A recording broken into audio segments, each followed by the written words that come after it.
If you love lots of specific examples, particularly with sightings from actual scientific studies, you are going to love this episode. Welcome back to the Brand Gravity Show. I'm your host, Kaye Putnam, psychology-driven brand strategist.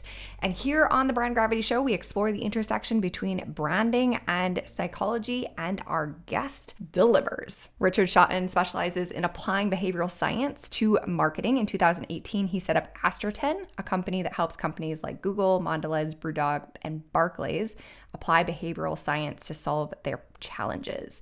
Astroten offers a mix of services from consultancy to training. He's also the author of The Choice Factory, a best-selling book available in 12 languages.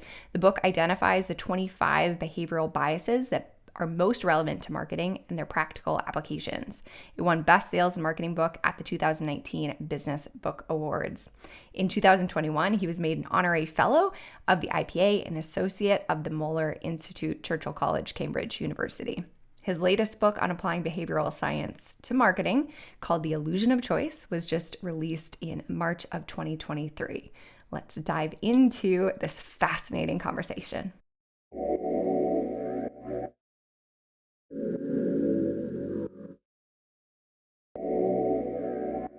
Richard, thank you so much for being on the Brand Gravity Show. I'd love to hear a bit about your origin story. How did you get interested in applying behavioral science to marketing? Oh, great question. Yeah, it's an interesting one because generally with these interests, you normally just drift into them. But for me, there was a very specific moment when I became interested in behavioral science with relation to marketing. So it's back in about 2004. I was working at a marketing agency in London, and the client was the blood service. So we were trying to encourage Brits to donate blood. And I happened to read The Tipping Point. And at the very end of that book, Malcolm Gladwell talks about a 1960s experiment by two American psychologists called Latané and Daly. And the study that those two psychologists ran essentially showed that if you ask loads of people for help, there is a diffusion of responsibility and everyone leaves it up to everyone else. They think, why should I go through the effort of donating when I know, someone else has been asked down the road? So having read that, I thought that issue affected our campaign because we were going out and asking everyone in Britain to donate blood. So I went and spoke to Charlie Snow, who worked at the creative agency on the account, and said, well, look, why don't we try applying this idea? Let's try and create a greater sense of responsibility, personal responsibility. Let's stop saying blood stocks are low in England, please donate. And why don't we tailor that message by town? So blood stocks low in Birmingham, please donate, or blood stocks low in London, please donate. Tiny little tweak, not a huge creative leap. It was quite crude on my part, but even that tiny tweak had a significant effect. We saw a 10% or a 15%, can't remember, it was about 20 years ago, improvement in response rates. So that got me hooked, really.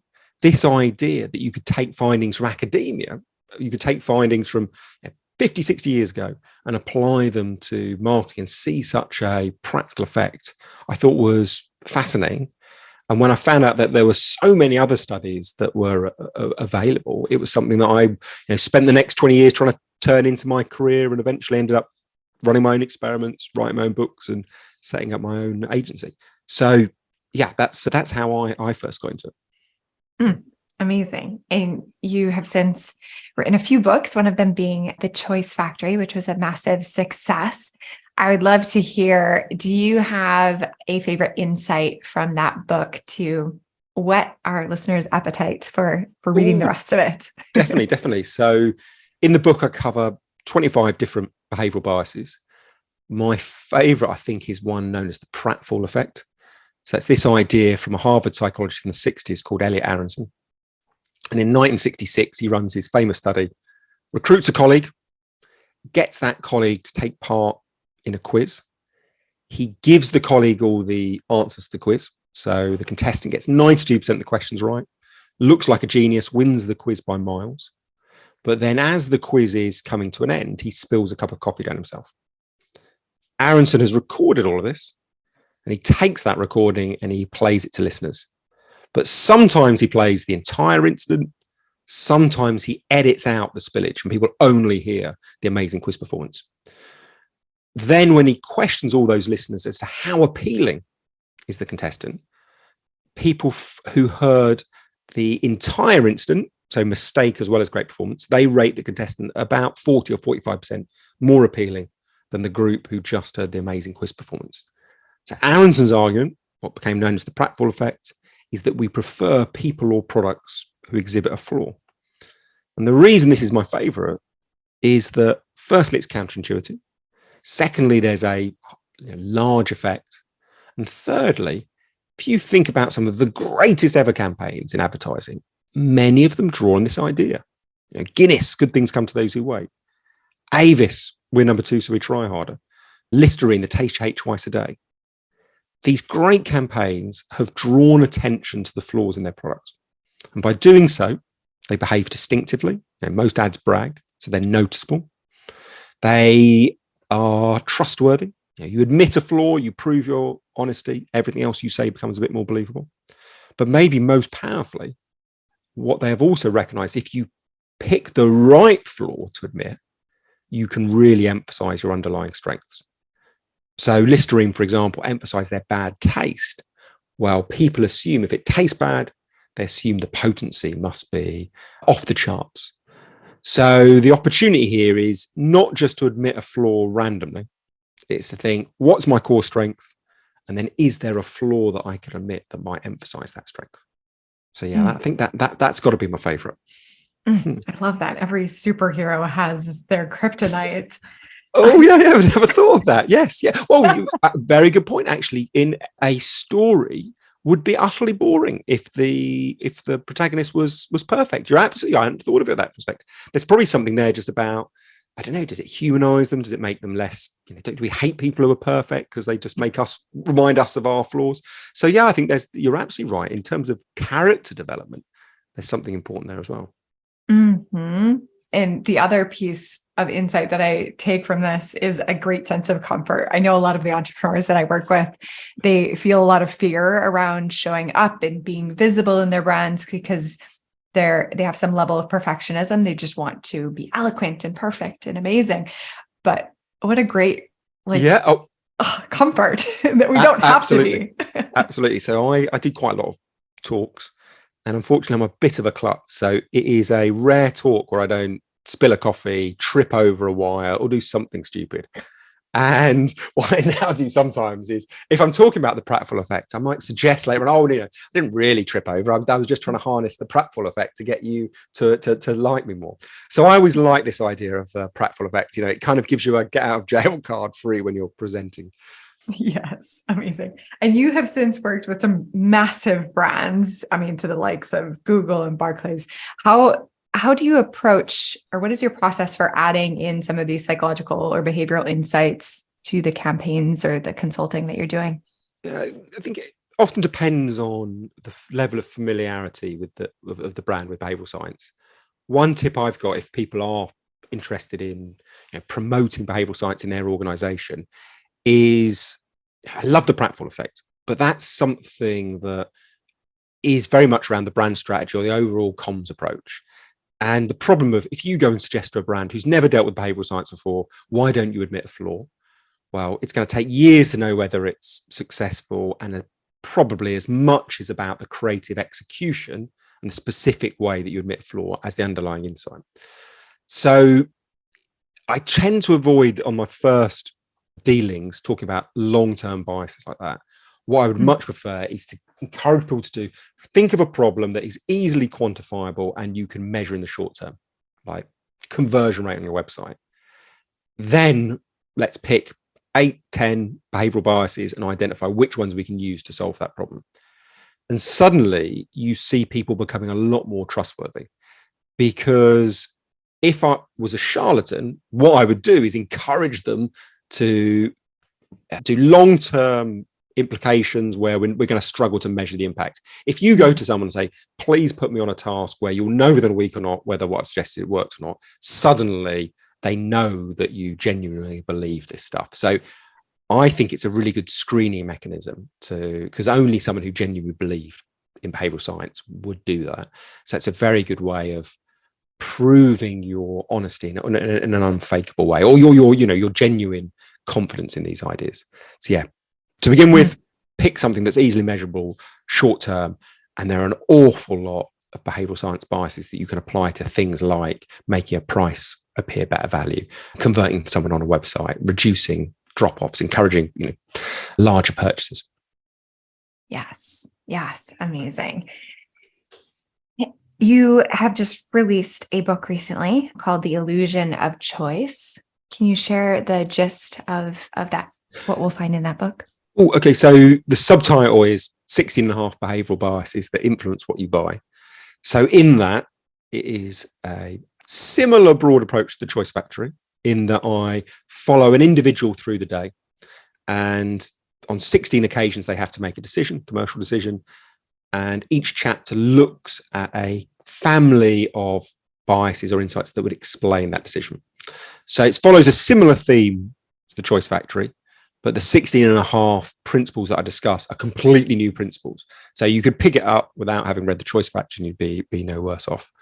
But what I've tried to do is find robust insights that have a practical business implication. These are things that tomorrow you can apply to your business and you should see a positive effect. So there's an awful lot around pricing, there's stuff around memorability, how to make messages more memorable. There's points around how to break and create habits.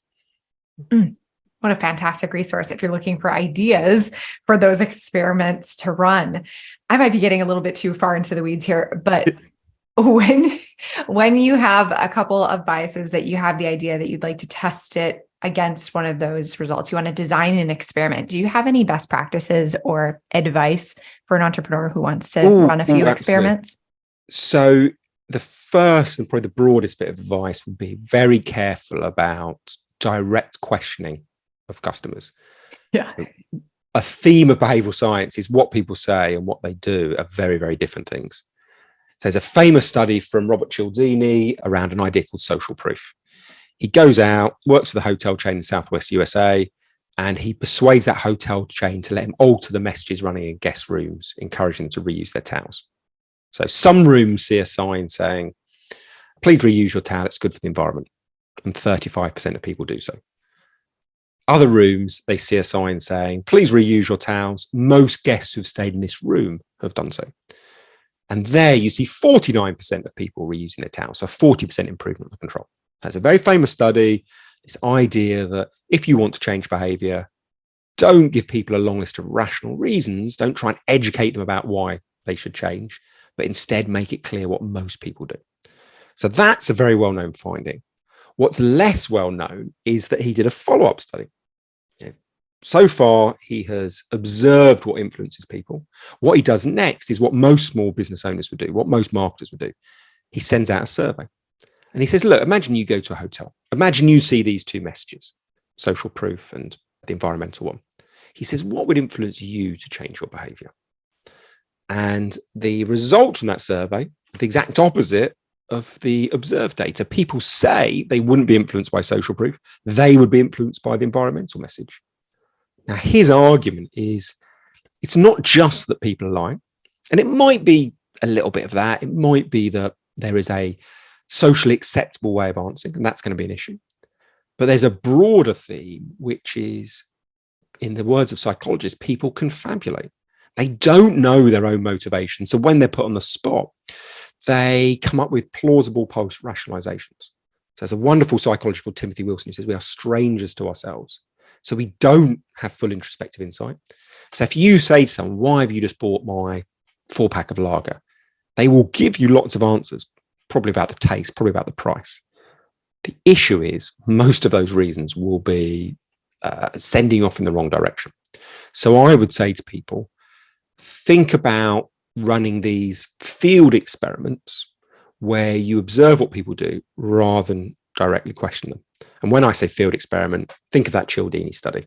Half the people see situation A, half the people see situation B. You keep all the variables the same apart from one thing, and any difference in performance you attribute back to that single change variable.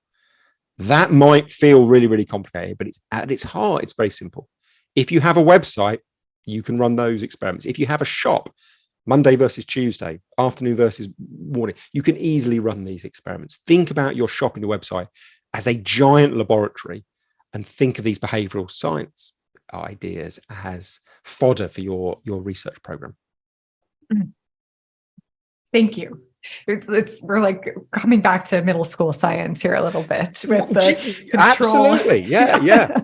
I think sometimes there's this sense, it has to be complicated because it's got this vague aura of academia, but actually at the heart of it, once you get underneath the sometimes pompous terminology that academics are using, they can't just call a survey that splits people into two groups something simple. It's called monadic testing. They give it this complex name, but at the heart, it's probably less than high school. It's basic principles that are very easy to apply once you've done it once or twice.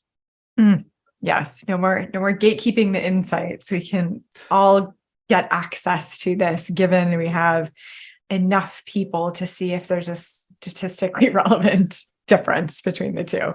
Which I don't mean to get complicated there, but yeah. No. I think you're right that there are a few things: representative audience, realistic setting. This idea that you don't actually tell people what the test's about. So once you get all those pretty much done, I really like your point about removing the gatekeeper. Especially in big companies, like research is often outsourced to a completely different company. They'll go out and hire an external company. But actually, if you undertake the research yourself, half the time you find out an awful lot more as you go through the iterations, run up against barriers, work out how to resolve them.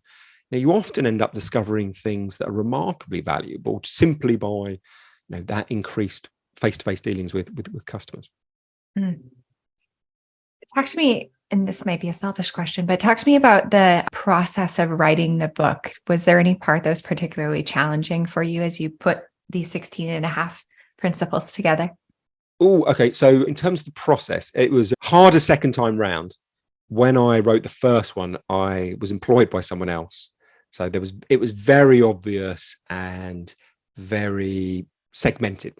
Weekends and evenings, I wrote the book. So it was really efficient. Now I was writing a weekend. I would sketch out a chapter plan, drop my kids off at like swimming or gym, whatever they were doing 5 years ago. And in the 2 or 3 hours I had, I would force myself to have drawn out a mind map for the chapter. And then each night when I got back from work, I would essentially write the elements. So it was like a very efficient machine for that first book.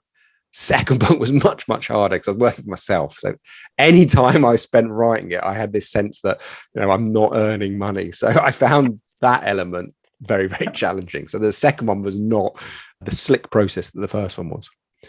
But in terms of more positive things people can take, the thing that I found made the book much easier to write was the fact that it is really 16 and a half standalone chapters. And, each one's about 2,500 or 3,000 words long. If I had tried to write a 45,000 word single argument, as many books are, I think I would have never finished. By the time I got to 3,000 words, I was, bored silly with that bias. I was really looking forward to moving on to the next one.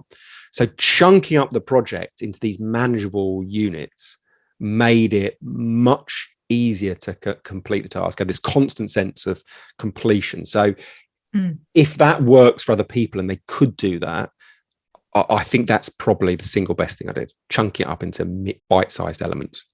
I appreciate that. I've been working on a book myself for the last, I think it's going on a year and a half now, and I'm running into those same challenges that you expressed, and those are great reminders. What impact do you hope that the book has?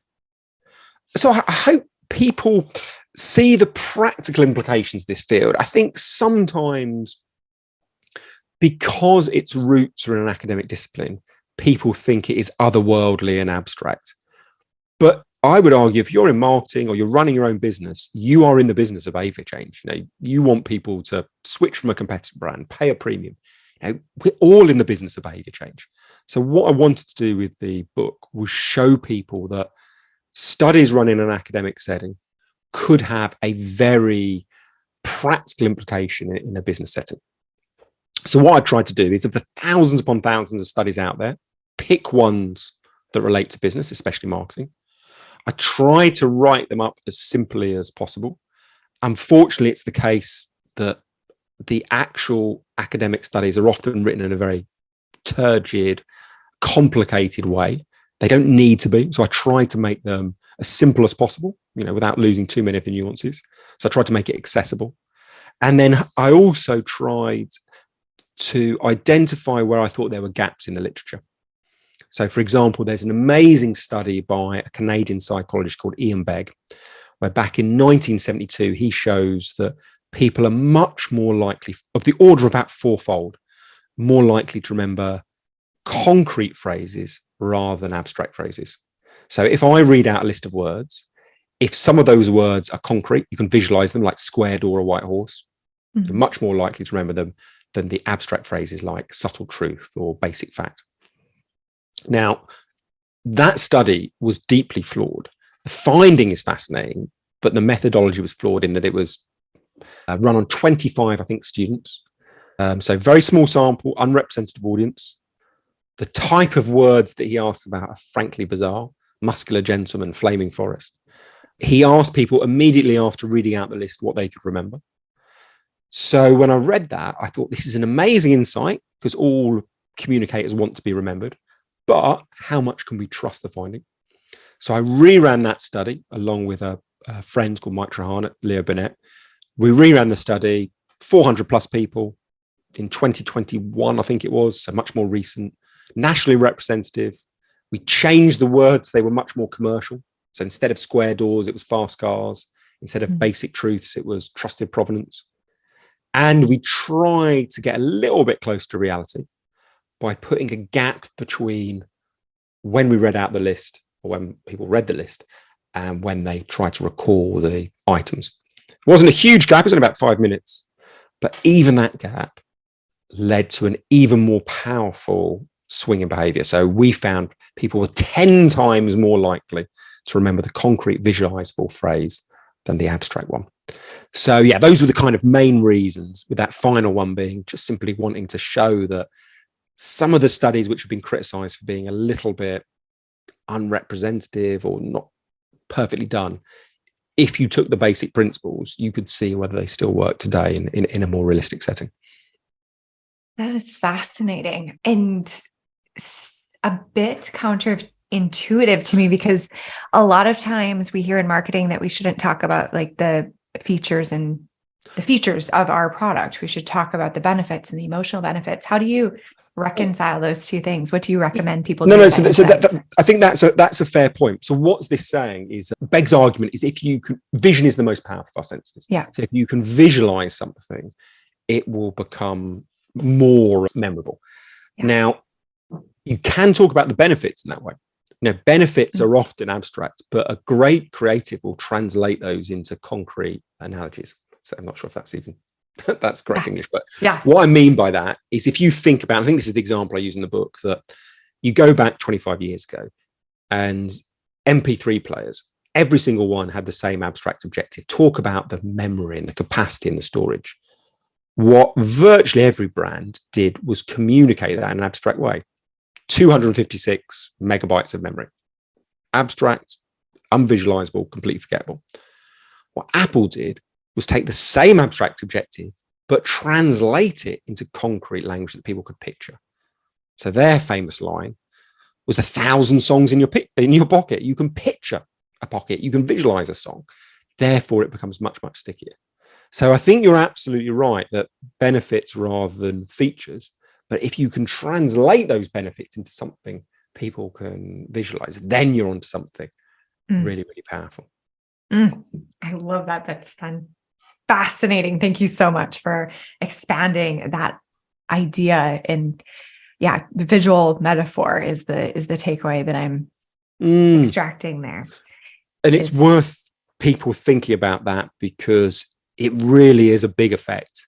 You can easily and profitably apply a 10 or 15% improvement you get from some of these studies, but a 4-fold increase, that is really at the top end of what you might find from a study. So yeah, if people do one thing differently with their communications, apply this principle of concreteness. I love it.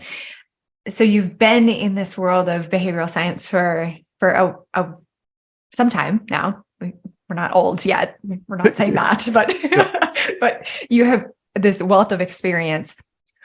What, if anything, is changing? Because a lot of how our brain works is relatively steady, which is fantastic as marketers. When we learn the principles, we can apply it kind of to any context. But what has been your experience of what, if anything, is changing and evolving in this field? Ooh. So I think you're absolutely right. What affects consumers isn't particularly changing. Maybe occasionally the way you express it might change, but the underlying biases are remarkably consistent. What's changing in the field, I think, are quite a few areas.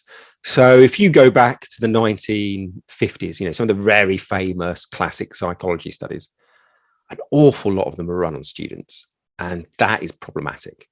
They're not a representative audience. An awful lot of those very old studies were done in slightly artificial settings. What's interesting is more recently, studies are being run in the real world when people don't even know they're taking part in an experiment, and they're being running on national representative groups in huge numbers. So, for example, there are two brilliant University of Florida psychologists called, is it Janaszewski? If anyone is Polish American, I apologize now for butchering that pronunciation. I think that's how you say it.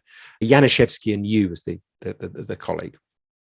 They did a study, I don't know, 20 years ago maybe, where they showed that people in a lab who saw an item with a precise price thought it was better value than other people who saw that item with a round price. So I might see a block of cheese for $5.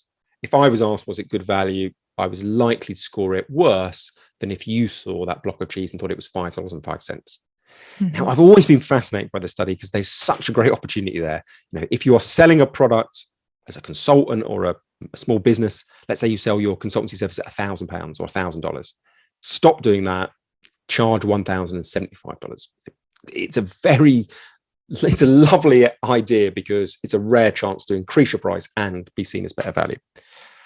But great as those two University of Florida psychologists are, it was a bit of a abstract study.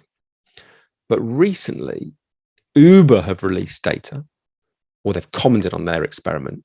They have a behavioral science team. So if you've been an Uber, you've probably been in an experiment. And Keith Chen, I think, was the head behavioral scientist down there. He talks about an experiment where they tested precise versus round prices when they did surge pricing.